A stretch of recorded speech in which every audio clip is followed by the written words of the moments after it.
Loh, bener San. Nagih janji. Joayuan. Nagih janji Joayuan Lewong. Ayo.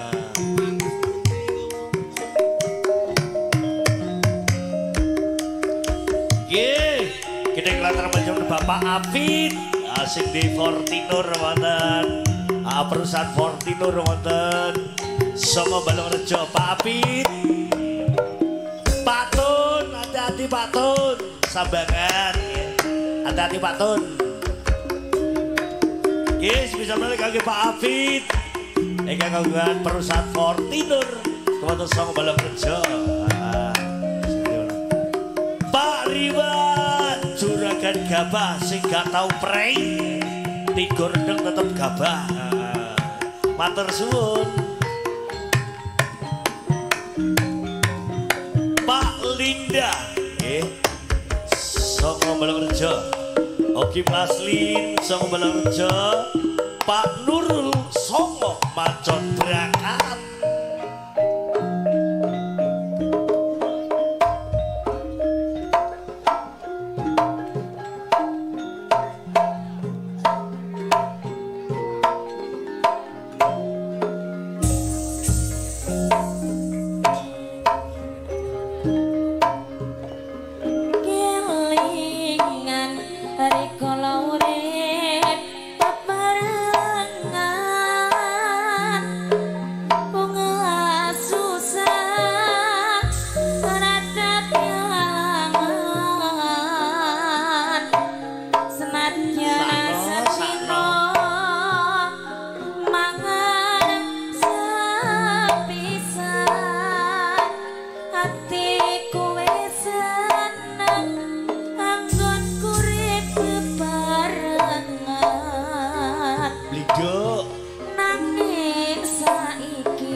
Buka tutup nih loh.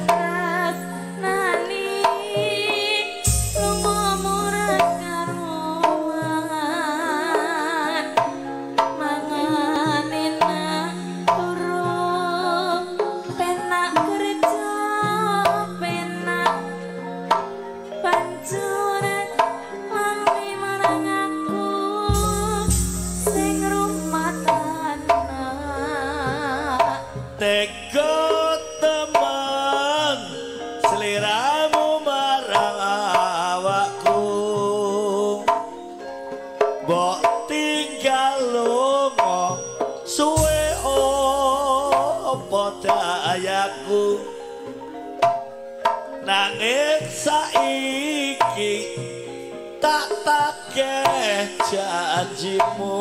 Janji sing ndi to? Sing kae lho, Dik.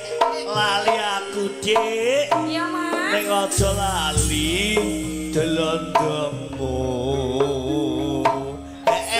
Saiki ne, Mas. Iya piye, Bi?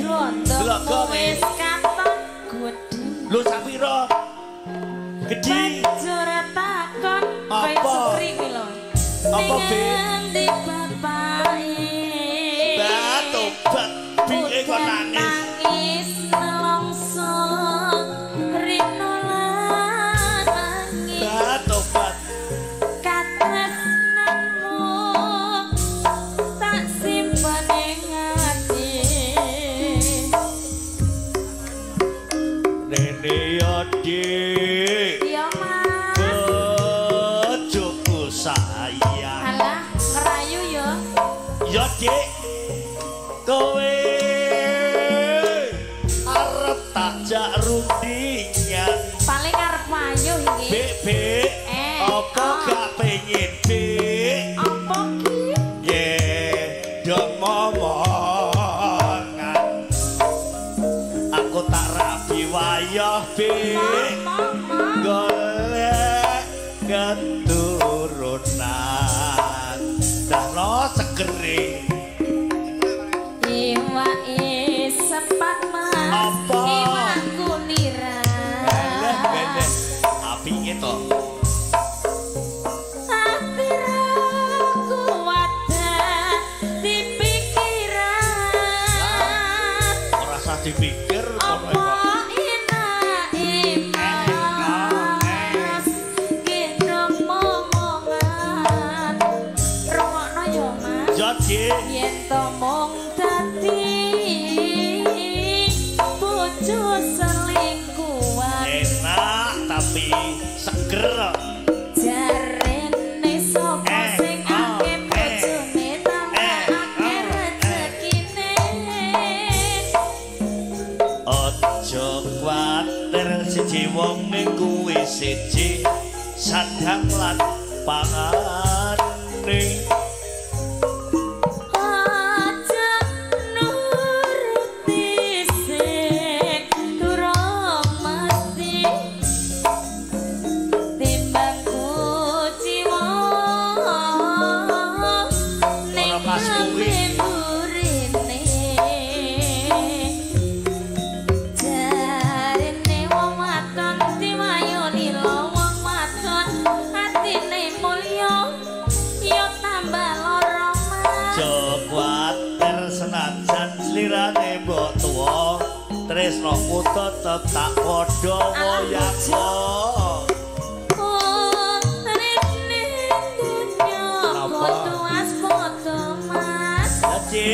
mula sing eling bojone wong nyembah sing kuwasa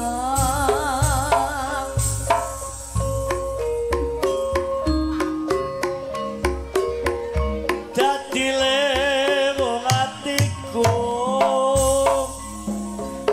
nalikane ya dek sepisan katamu ya pancen kenalan kok cerit wong bagus lan lanku godha ati rintan sinyang dalu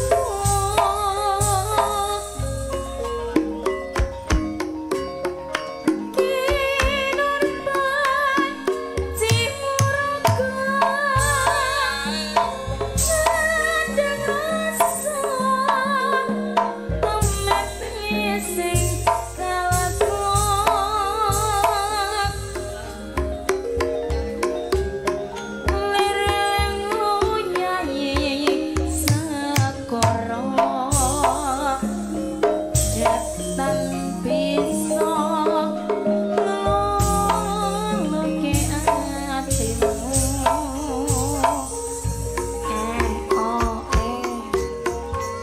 suwe got komenteni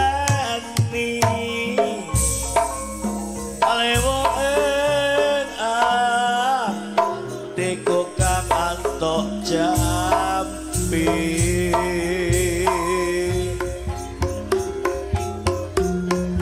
dadya ati sawiji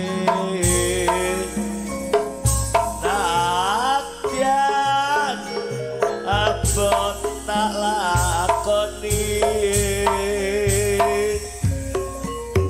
WA terus Sabna Pandita Ratu ayo Sliramu jadi Dadya sisianku Tobat. kudu tak tangisi lagi Ayo mugi Gusti nglilani tresna